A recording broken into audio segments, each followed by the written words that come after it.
Welcome back. I'm Staff Sergeant Jamie Flores. And I'm Staff Sergeant Laura Valero, and this is Huntington Beach Buns. So we're back today with Sergeant First Class Orslene. Did I say that correctly? You did, perfect. So Sergeant Orslene has been in the Army for 11 years and is currently transitioning out. Are you ready to retire, or you're just done with your military career? It has been a very exciting ride, and I'm just ready for something different. Nice. Fair enough. Thank you for joining us and letting our viewers kind of take a look into your life and your career and all of those things. Absolutely. I'm happy to be here. So Sergeant First Class Orslene, can you please tell us a little bit about yourself, career, and things like that? Absolutely. So I joined the Army when I was 26. I was a little bit of a late joiner, but prior to joining, I wanted to make sure, and I promised my mother, that I would complete all my education. So I attended the University of Colorado, Boulder, where I did the MD PhD program. And so my doctorate is in psychology, behavioral modification and development. And then I also have a doctorate of veterinary medicine. So had nothing to do with what I ended up doing in the Army, which when I joined, I was a cyber operations specialist, the 17 Charlies. And so I did training down in Pensacola, but then because that was kind of before cyber was a thing, we were really, as we went. So it was really exciting to be a part of something that was so new and so fresh. And then we built it mostly up at Fort Meade and in the Fort Belvoir area. And then after that, I got the opportunity to go and help build the cyber schoolhouse down at Fort Gordon in Georgia. And that was a lot of fun because when we got there, there was literally nothing. So we got to develop literally every piece of curriculum for the students and then also for the faculty. And then from there, I had the amazing opportunity to go to West Point as an instructor and as an advisor. So I worked at the Army Cyber Institute for a couple of years with the director, Colonel Hall. And the whole point of the Army Cyber Institute is that it's a think tank. So it's really trying to look at what are the cyber problems going to be in like 2050. So it's really interesting to work with different people who knew that kind of forecasting and had that different kind of cyber insight. And then from there, I went and I was the HHC First Sergeant for the United States Military Academy. So I was the first, instead of having a regular company of 150 or so people, I had 1,200 individuals who were spread across the academy. And I got to be the person who took care of the people who took care of the cadets. So it was truly an honor. It's been a fun ride. That's awesome. What would you say influenced your decision to join the Army? I am a 6th generation NCO, and so I definitely wanted to be a part of that tradition and help carry that on. That's very cool. Okay, what goals did you have coming into the Army? Good question. I was really interested in the military perspective on leadership. And so what I really wanted was to experience leadership in this industry that is completely unique, right? Like, leaders in the Army make very serious decisions. And so I was interested in the psychology around why those decisions were made. And I really wanted to learn that aspect of it. So when I first came in, it was really just to survive till I got to a rank where I could actually learn those things directly. But yeah, it was really because I wanted additional leadership perspective. Awesome. Who would you say has been your most influential role model? Oh, hold on. All right. Who would you say has been your most influential role model throughout your career? So there's what I call my fake role model, and then there's like my real role model. So my fake role model would be Dwight Eisenhower. I had always really respected different ways that he led, not just because he was like the supreme allied commander or the president of the United States, which is great, but also just like how he cared for people was something that I really looked at when it came to different situations within my career. But the real life person who inspired much of my career, his name is, he's Command Sergeant Major Will Reinhardt. He's currently over at INSCOM, and he has guided me amazingly, like really encouraged me to take difficult assignments that nobody wanted and that I also didn't necessarily want. But he also really helped shape me in that way where it was doing that hard work and doing those things that nobody else wants to do because you're building it for the people coming behind you, but also then you get to be a part of really building something unique. I think we can all relate with having to take those hard assignments, not really wanting them, but knowing that that's going to better. You're right. All right, can you tell us, which one has been your favorite assignment, where you've learned the most? I'm gonna have to say my current one at West Point. So I think the reason too, though, is when I got there, I think it was the first time in my career where people really treated me like I was an equal. And it wasn't like, this is the enlisted corps and these are the warrants and these are the officers. It was like, we're all here for the same thing. And we all are essentially in every assignment, right? We all have our role to play. Yeah. But I think that was the first place where they didn't try to put me in a box of, this is as much as you can do and as far as you can reach. They were like, oh, you have ideas? Let's do them. So it was very inspiring. That's awesome to hear. What would you say when looking at a branch to join? What drew you to the Army? Are all 6 generations before you? Are they all from the Army? Or They're not. We are spread out all over. I joined the Army because there were a lot of things that I liked about it, specifically that I could choose where I got to go, like job wise. You know, I could at least kind of choose, have some control over that. And yeah, previously before me, we had Marine and we had Air Force. So we've had a lot of different branches. But yeah, I think I really liked that they also were assessing where I could go, right? Like you take, you know, your exams, your what is it, the ASVAB, and then they kind of tell you these are all the different things you can do. And then me, I'm forever a nerd. I went home and I like researched all of them. And I was like, oh, which one do I want? And but then like the fact that it was available to me, where in other branches I would potentially have to wait or do something I didn't want to do at all. That was what was really appealing about the Army. Great, awesome. So tell us a little bit about your educational background, your majors, PhD, all of that, and what got you interested in those fields. So I am, like I said, I'm a huge nerd, and I also really like formal education because it's a way to be assessed on what you actually know. So, you know, you can take an online course, you can do these other things, and those are great, and I love those too. But there's something about formal education where they're actually testing you, like, do you know? And it's cumulative. So, like I said, I went to the University of Colorado. I've always been really interested in psychology. I call psychology my first love. And so it's how people relate to each other and to themselves, I think is something that more people should understand more fully, because then it helps you relate more to other people. And that is just an important aspect of leadership. And then when I had joined the Army, I still wanted to continue on some of my education. So I actually I wrote this article for Bark Magazine, and it was about my 2 dogs and how different they were with their goals, as I would say, in training. And because their goals were very different from mine. But that article actually got read by somebody at the Canine Cognition Center out of Duke University. And he asked if my dogs could come in and be a part of an experiment, which was just like, basically they got to play and get treats all day, and they were assessing like their cognition. And in being a part of that, though, I really got to start working closely with the cadre. And so then I decided to get my 3rd doctorate, which is in applied animal behavior. So that was where I was able to get that. And then after that, I said, you know, I'm going to start my own business. Nothing to do with animals, nothing to do with cyber. I just want to do my own other thing. And so that's when I went back to school, Columbia University out in New York City, and I did their Master of Business Administration, so my MBA. And I think that one was my favorite one, in the sense that it really showed me all these pieces of where you can be a leader and how you can actually manage and influence change. And so while I love all the education I've gotten, I'd have to say that MBA is my favorite one.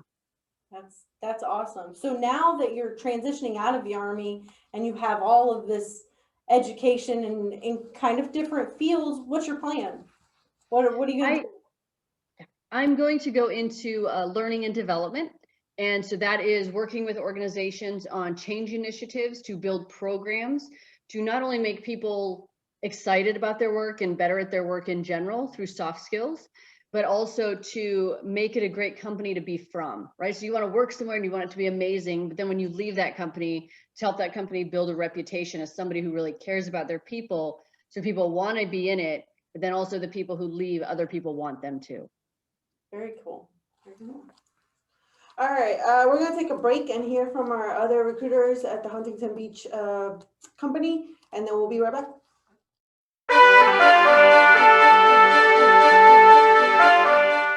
Hi, I'm Sgt White.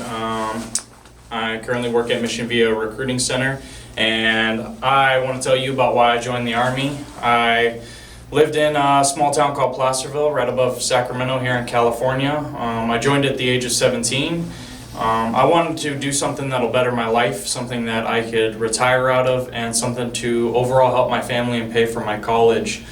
I've been in the Army for about 10 and a half years or so, and now I'm back here. I currently work on helicopters, Apache mechanic, and I'm here now to spread my Army story about what could change your life and how I could help you. And if you do want to come and talk to me and hear some more information, let me know. All right, welcome back, Sergeant First Class Orslene. We want to ask you some questions about emotional intelligence and its place in the Army. Okay, can you explain to our viewers what exactly is emotional intelligence? Absolutely.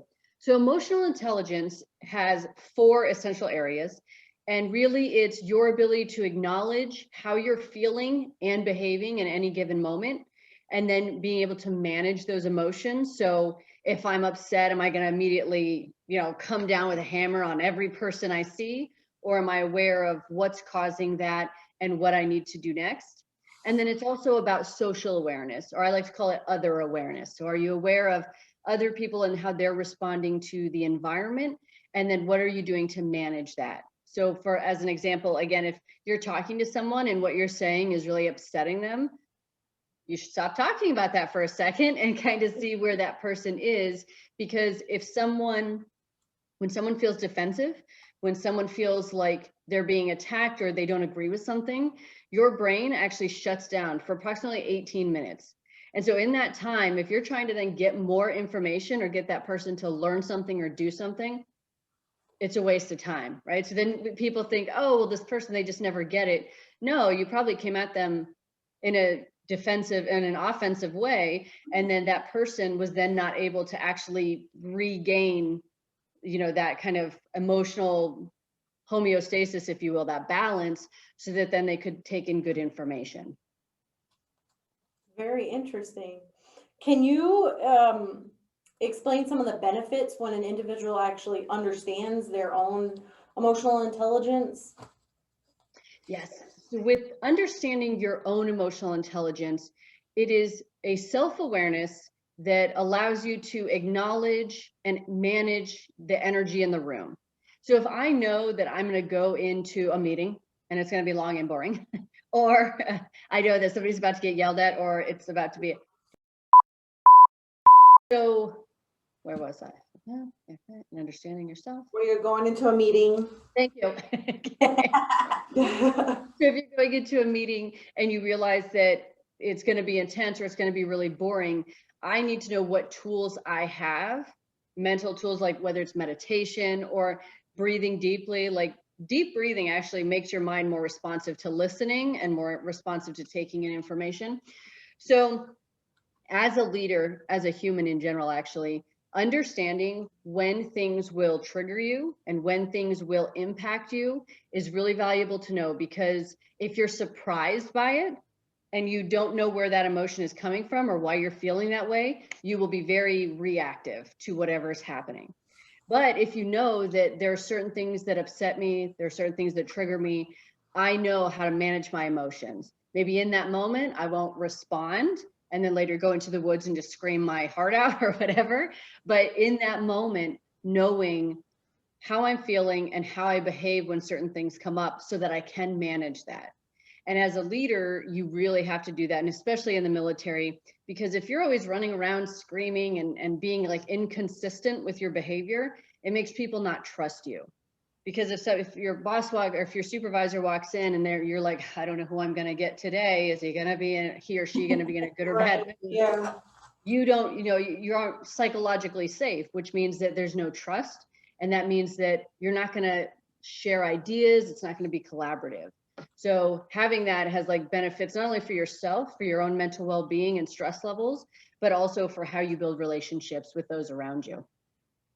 So that's good, because my next question is, how do you think being emotionally intelligent affects being an NCO or being in a leadership position? I would say it impacts how effective you are. So there's that first part of that self-awareness, but then when you're really leading people and encouraging, sharing a common goal, understanding how they need to take in information and what is upsetting to them, or what, more importantly, equally important, not more important, but what motivates someone and what really they're passionate about and gives them energy, Right. you will be able to move to that goal a lot quicker. So in understanding how you respond, you will then notice that in other people as well. And it's not about like walking on eggshells or not mentioning things, because discomfort is part of growing, right? We have to face, adverse things in order to grow. But at the same time, like, how do we actually help people grow through things by being aware of how they're responding behaviorally and emotionally to the things in their environment? Absolutely. How do you think leaders can leverage their emotional intelligence to be a more empathetic leader towards their subordinates, towards their soldiers in this case? The first thing that comes to my mind is common sense. So the more common sense that you see in an environment, the more empathy there is. Because a lot of old rules are like, we've always done it this way, which is my least favorite thing to hear ever. But those were built on something where it assumes that people don't know anything, and you treat them like they don't have emotions and they're just robots. And then you also treat them like they can't understand simple things. So like on like hair dryers, when it says like, oh, don't use this when you're sleeping. Well, you're wasting time by saying, Right. and especially at work. So there's this need for, sorry, I just lost my train of thought. Can I come back? Yeah, go on. Coming back, okay. So in this, having this higher common sense, when you can acknowledge what people need, you're actually being more empathetic. And in being empathetic, you're acknowledging that humans are humans, right? Humanity is, of course, a huge part of who we are, but you're allowing kind of people to be who they need to be for an organization to move forward, right? And having that common sense, even if it's something as simple as, oh, on this post, we know that school starts late on the first day of school. That was the thing when I was stationed down at Fort Gordon. So maybe that's a late start day for everybody, because that's what works for the majority of the group. Right, absolutely. Do you think the military should start teaching emotional intelligence from early on, basic training, leadership classes, things like that? I do, and I also think that it should be taught by someone who, I almost want to say like from the academic world, and that's no offense to anybody who teaches in, military institutions, but there's this element of, I know, and I've seen it live, where people, they see someone have an emotion, Yeah. and they're like, that's emotional intelligence. It's like, that's an emotion, and that's great. Emotions galore, but that's not actual emotional intelligence. There's actual like steps to it. It's kind of like the way MRT was developed at Penn State, and then they teach certain level of MRT, but then when you get down to the MRT that's taught to just the generic company, it's like 30 minutes long, and it's like, just go hunt the good stuff kind of a thing. Yes, yeah. That is a perfect example. Also, in trying to push out knowledge or information to a large group of people, the best way to measure that is by making check boxes, right? So it's like, okay, did we talk about the 4 domains, the 12 competencies? Everybody's emotionally intelligent. So I think though that even just kind of mentioning it and bringing it up consistently throughout people's careers will encourage them to even like kind of maybe step out and read a little bit about it on their own, but also it will be in their mind, and it won't be this new thing that they learned as a master sergeant or as a major or whatever. So yeah, I think that it definitely has a place throughout careers, starting from the most junior levels. So your position now, is it to advise the ROTC, or how does, what exactly is your position now, and being, and you know, understanding emotional intelligence and things like that? So whenever I got to work with cadets, and whenever I get to work with or have any sort of mentoring relationship with a soldier or any other person junior to me in any way, I always want to bring up where it is, but then really talk about specific situations. And I could tell a bunch of stories, and that's fine. But really, it's when someone else is telling you a story, and then you can be like, so, you know, what could they have done that would have shown better emotional intelligence, or did they show emotional intelligence, and how and why? And then what could you do next? Or you're struggling because, you know, you're in a leadership position in one of the companies at West Point, and you think people aren't listening to you. How could you leverage emotional intelligence in that situation? Because then as they kind of start to walk through it like that, then they really start to see, oh, okay, well, I could actually do these different things. There's a lot of options here. So I think it's that providing the tools to empower instead of just kind of feeding them the information that people essentially want, but it's not really what they need. That kind of leads to the next question. Do you think that individuals who kind of lack one or two of the tenets of emotional intelligence can be taught those skills to better be aware and leverage those more efficiently? So I think I'm one of the people who has the controversial view on this, and I think no, because I think that there are some things that you can teach people, but you can't really teach somebody how to be self-aware, and you can't really teach somebody how to care for other people. And you can show them what to do, and you can be like, okay, this is self-awareness. You could go journal every day, but if you can't control that, right? Yeah. So it really is a matter of how much internal development and how much self-development a person is willing to do that can determine how much of those tenets they can actually absorb and then use. Because again, we can learn a lot of things, but ultimately with using them, like how are we using them, and how is that actually making the people around us better? How, as an Army, can we better teach and utilize emotional intelligence to build cohesive teams throughout? When we are talking about emotional intelligence and building emotional intelligence, as well as other skills, we tend to look at who's coming up behind us. And we forget that the people next to us, and maybe even the people senior to us, need that exact same education. Because as it's a new Army and as we're evolving, we have people who've been in for 20 plus years, and that's great. But also they could leverage their experience differently. And everybody needs to be not even taught, but reminded, right? You learn more when you're reminded of things that really are important along the way, because everybody forgets.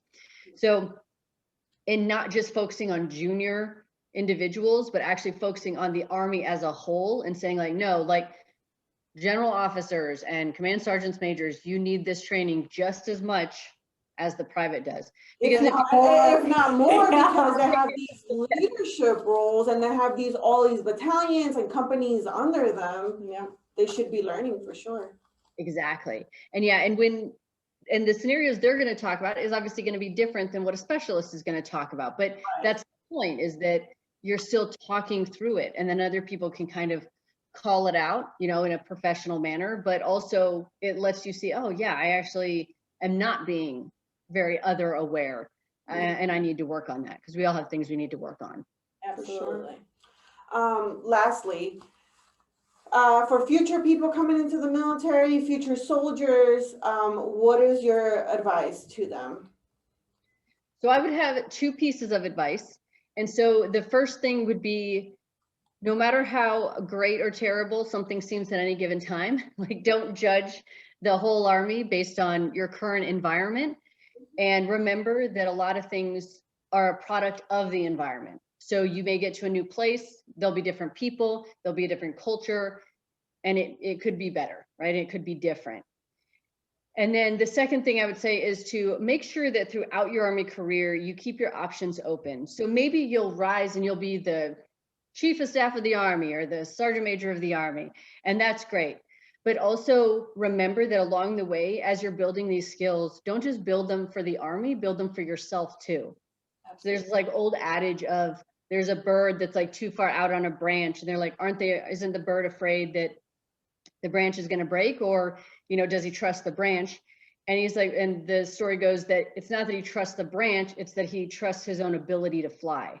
So with that, I say to apply that to your career, because it's like, as you're gaining these skills, remember that there's skills that can be used in a lot of different places.